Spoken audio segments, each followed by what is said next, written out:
लूका का अध्याय 7। दोस्तों, ये कहानी हमें बाइबल की उस स्त्री के बारे में बताती है जिससे हम सच्चे विश्वास की ओर परमेश्वर से क्षमा की सीख लेंगे। फसह के पर्व के समय एक फरीसी ने अपने साथ खाने पर प्रभु यीशु को निमंत्रित किया और वह फरीसी के घर गए, उनके यहाँ भोजन करने बैठे।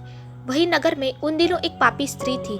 उसे जब पता चला कि प्रभु एक फरीसी के घर भोजन कर रहे हैं, वो दौड़ी गई और संगमरमर के एक पात्र में इत्र लेकर आई और वो स्त्री प्रभु के पीछे उनके चरणों में खड़ी थी। प्रभु को देख भावुक हो गई और आंसुओं से वो उनके पैर भिगोने लगी। फिर उसने उनके पैरों को बालों से पोंछा और चरणों को चूमकर उन पर इत्र उंडेल दिया। वहाँ पर एक फरीसी भी मौजूद था और वो फरीसी जिन्होंने यीशु को अपने घर बुलाया था, यह देखकर मन ही मन कहने लगा, यदि यह मनुष्य नबी होता तो जान जाता कि उसे छूने वाली यह स्त्री कौन है और कैसी है। वो जान जाता कि ये तो एक पापिन है। प्रभु ने उसके मन की बात जान ली और उत्तर में प्रभु ने उससे कहा, शमौन, मुझे तुझसे कुछ कहना है।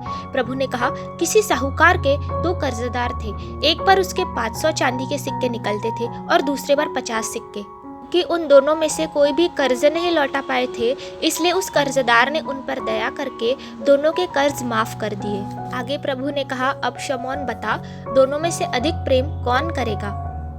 तब शमौन ने उत्तर दिया, मेरा विचार है प्रभु, वही जिसका उसने अधिक कर्ज छोड़ दिया। प्रभु यीशु ने कहा, शमौन, तूने उचित न्याय किया।